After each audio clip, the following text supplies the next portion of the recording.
I'm here in front of the brand new Pontiac Transport Museum in Pontiac, Michigan.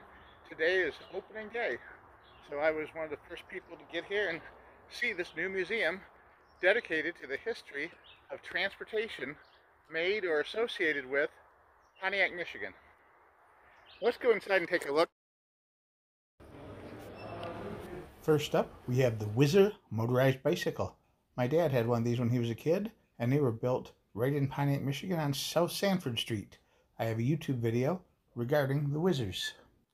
Next up, we have a Mahindra turbo diesel utility vehicle that's being built here in Pontiac.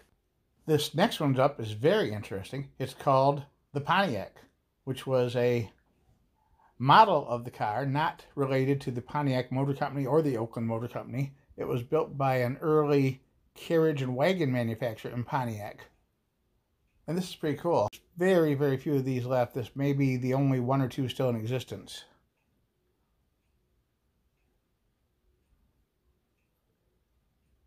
Pretty fancy for its time.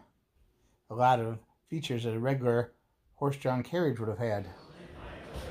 Next up, an interesting Oakland motor car. In 1929, when Oakland ended productions, 2 years later in 1931, after being outpaced by their lower-priced Pontiac brand. This Olympian motor car, built in 1917, the first year of Olympian, and it only lasted 3 model years. There are 2 Olympians here at this museum, and they are believed to be the only 2 in existence. Made in Pontiac, Michigan as well. Something you don't hear about or see very often anymore. Had a variable transmission like the new CVT cars do. Next up, we have a Rapid Motor Company transport bus. And this is just like a big old horse-type carriage with a motor stuck under it. 1907 Rapid coach from Rapid Motor Company, built in Pontiac, Michigan. Kind of the predecessor of General Motors trucks, really. I mean, it was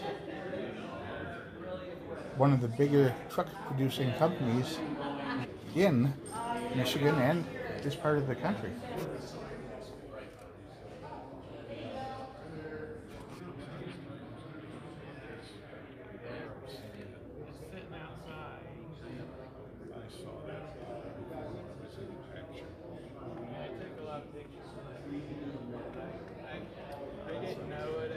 This nondescript 4-door sedan Pontiac G6 from 2010 is actually a very special vehicle historically.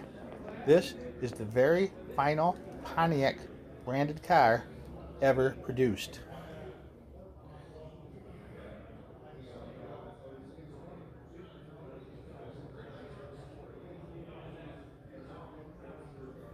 The trunk area also tells a special story. Being an automotive person and plant worker myself, it's very common for the first or final model of something to be signed by all the workers on the assembly line.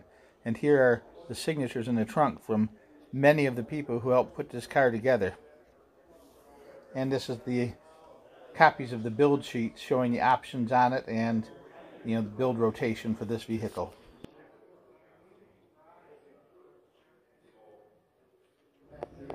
This RV was from the Vixen Motor Company, started in Pontiac, Michigan, over near the Silverdome. It was meant to be a fuel-efficient but luxurious motor coach, and it lasted a few years, and they really didn't sell very many of these, but they do look quite nice inside with some interesting features for sure. 1986. And here's the details of the Vixen. Next up is what I think is one of the most beautiful cars here in the museum. This 1935 Pontiac Silver Streak. Look at the reverse opening doors on front and back. It's just so pretty. It's got an all steel top, which was new at that time. It's got the running boards with the spare tires and a beautiful, beautiful hood ornament.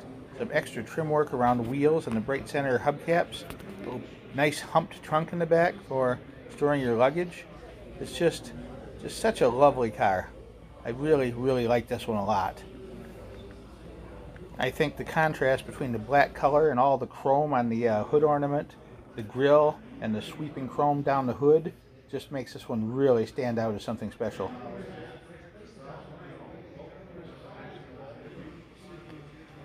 An example of an early General Motors pickup truck. And these were like the ultimate plain Jane utility cargo carrying vehicles. There wasn't anything at all fancy about these.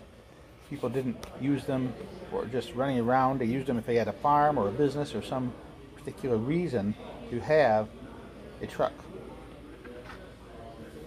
And we're going to share some of the details of this museum for you to find out for yourselves in person, because it's really a cool place. We'll show you some more pictures though here of the rest of the cars in this row, which are quite unique in and of themselves.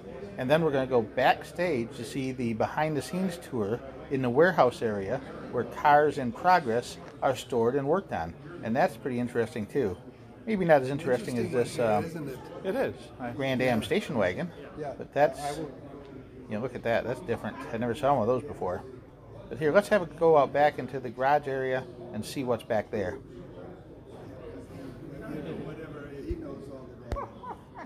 If you're busy. Oh, I've been to that. It can change. I mean, some of this stuff didn't come up from a lot of it up from there. Some of it is, we've had now 60 cars donated to the museum. That's a 1912 Oakland, and only that amount of space, and trying to show. When you think phase two? We just like on thing, but some utilities were before they stopped production of cars and started making one. In fact, there's 3 classrooms on this wall. And this is a 75. It's a great car to drive. And home address. Oh my goodness. On the invoice. And then look at all the options. One qualifies big time. So it's a 4-door. That's a Can-Am, of course, all made at the Pontiac home plant. 64 Parisian Safari Canadian built, ain't worth nothing.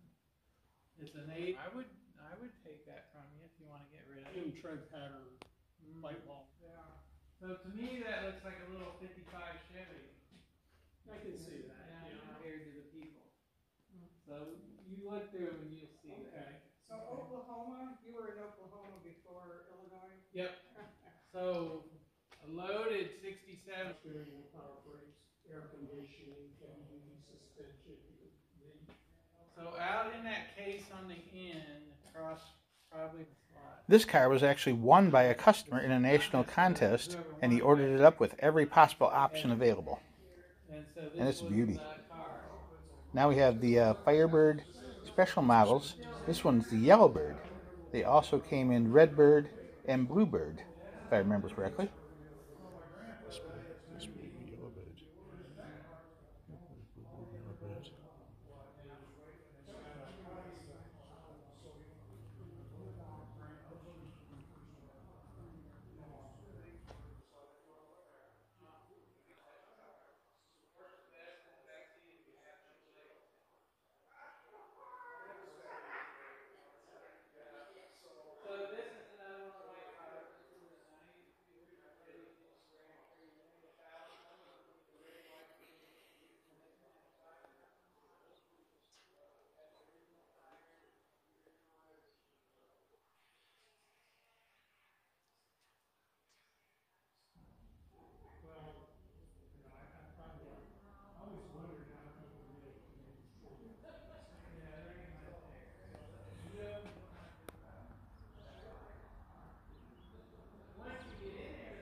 So come on out and check out this new museum. It's $10 per person, and it's on Pike Street, just a couple blocks west of downtown Pontiac off of Wide Track Drive.